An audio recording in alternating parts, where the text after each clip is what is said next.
ये क्या, तुम वापस मायके आ गई? तुम्हें शर्म नहीं आती? जब देखो मुंह उठाकर चली आती हो। ससुराल में मन नहीं लगता क्या? सुरेखा भाभी ने ताना मारा तो नीरजा अंदर तक हिल गई, पर वो भाभी को ये कड़वा ताना भी सह गई। अभी 2 साल पहले ही नीरजा की शादी सुकेश से हुई थी। सुकेश ज़्यादा पढ़ा लिखा नहीं था, छोटी सी दुकान चलाता था और नीरजा के सपने बहुत ऊंचे थे। पर कहते हैं ना, किस्मत के आगे किसी का और नहीं चलता है। अच्छी पढ़ी लिखी नीरजा की शादी सुकेश से इसलिए करवा दी गई क्योंकि वो कम दहेज में मान गए थे। नीरजा के पापा की मौत तो काफ़ी पहले हो गई थी। मम्मी भी अपने बेटों पर निर्भर है। जवान ननद भाभी के कलेजे में वैसे ही चुभती है। उन्हें लगता है जल्दी से इसका ब्याह हो तो छुटकारा मिल जाए। जगह जगह शादी की बात चलाई, पर पढ़ाई और गुण के लिए किसी ने नहीं पूछा। सब यही पूछ रहे थे, इकलौती बहन है, कितना शादी में लगा दोगे? नीरजा शादी नहीं करना चाहती थी। उसका मानना था कि पहले अपने पैरों पर खड़ी हो जाए, फिर शादी कर लेंगे। पर सुरेखा भाभी ने एक लगा दी। अब ये लो, महारानी पहले नौकरी करेंगी, फिर 2-3 साल बाद शादी करेंगी। अब बूढ़ी होकर शादी करनी है क्या? समाज वाले हमारा जीना हराम कर देंगे, पर इसे तो हमारी परवाह ही नहीं है। अब देखो ना, शादी की उम्र में शादी नहीं करेंगी तो घर बैठकर भी क्या करेंगी?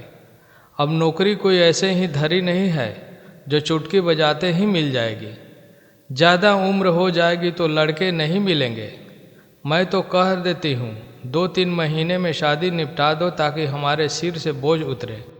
आगे हमारी भी जिंदगी है। कब तक कुंवारी ननद का बोझ मेरे सिर पर लेकर घूमेंगे? सुरेखा भाभी ने अपना फैसला सुना दिया। उनके आगे किसी की भी नहीं चलती थी। भाई रमेश ने हामी में गर्दन हिला दी और नीरजा की मम्मी सुनीता जी की बोलती बंद हो गई।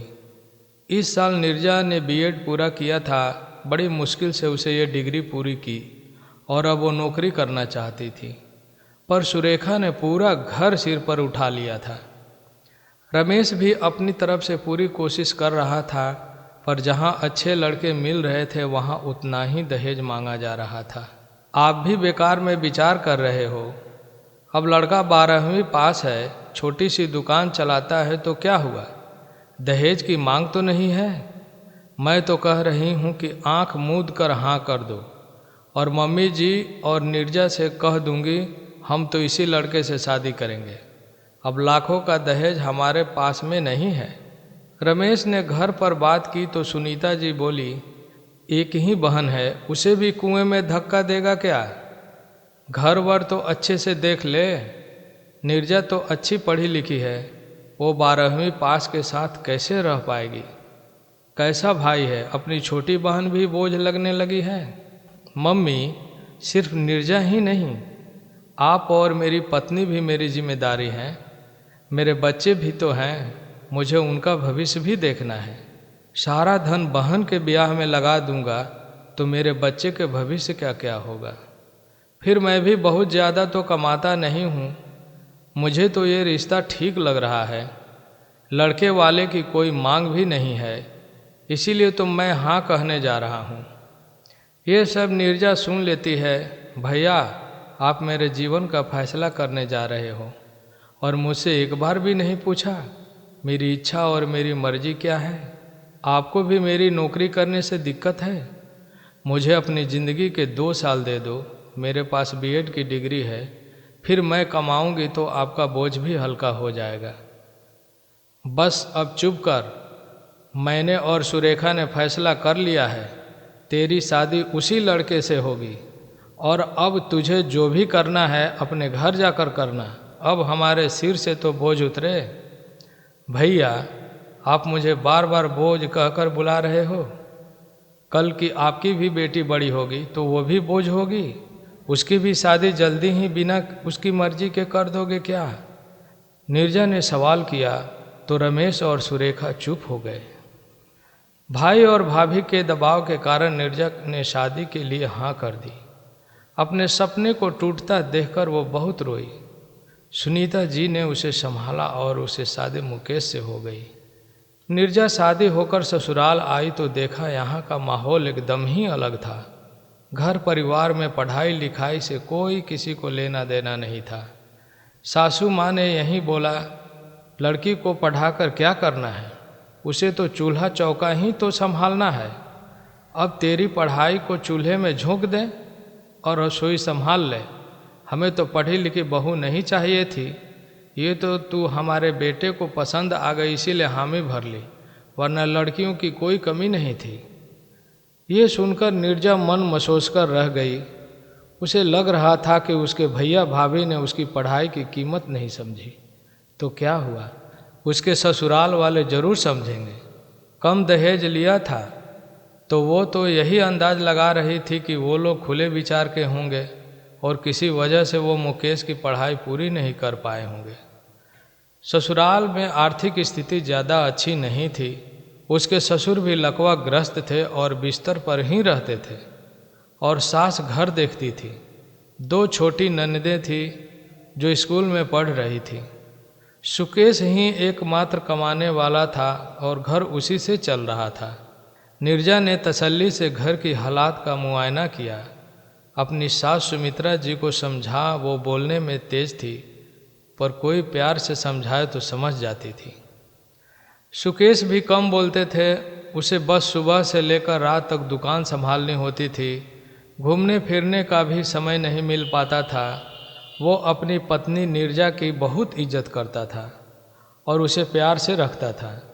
शुरुआत में निर्जा ने सबको समझा और फिर उसने एक दिन जब सास अकेली बैठी थी तो बात की, मम्मी जी अभी तो दोनों बेटियां छोटी है, अब ये दोनों स्कूल से कॉलेज जाएगी, कल को इनकी शादी भी करनी होगी, तो इतने पैसे कहाँ से आएंगे। सुकेश की कमाई से तो बस घर ही चल पाता है, भविष्य के लिए कोई सेविंग तो है ही नहीं। अगर घर चलाने वाले 2 जने हो तो घर आराम से चलेगा, भविष्य के लिए पैसे भी जमा हो पाएंगे। हाँ बहू तू तो ठीक कह रही है।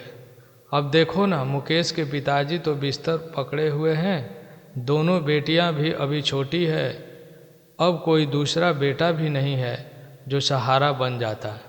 वो कमाता तो घर चलाने में और भी आसानी होती। सुमित्रा जी ने कहा, मम्मी जी जरूरी थोड़ी है बेटा ही घर चलाए, बेटी और बहू भी तो घर चला सकती है। अब देखो ना, मैंने भी बीएड की हुई है, अभी मुझे भी अच्छे स्कूल में अच्छी नौकरी मिल सकती है। सुबह 7 बजे जाओ और दोपहर तक घर वापस।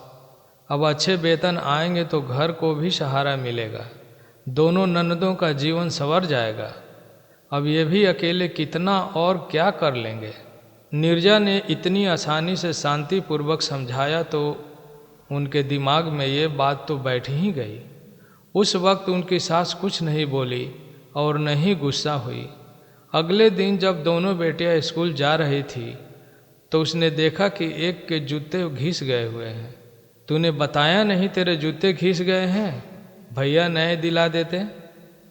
मैंने भैया को बताया था पर वो बोले अभी इसी से काम चला लो, अगले महीने दिला देंगे। भैया हमेशा ऐसे ही करते हैं, हर ज़रूरत को अगले महीने पर टाल देते हैं। और वह रुआसी होकर स्कूल चली गई। ये सुनकर सुमित्रा जी गंभीर हो गई और निर्जा के प्रस्ताव पर सोचने लगी। अगर निर्जा खुद नौकरी करना चाहती हो तो बुराई क्या है, वो घर पहले की तरह संभाल ही लेगी।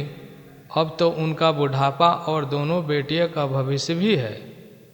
उन्होंने सबको बुलाया और कहा कि वो चाहती है कि बहू नौकरी करे, मैं घर संभाल लूँगी।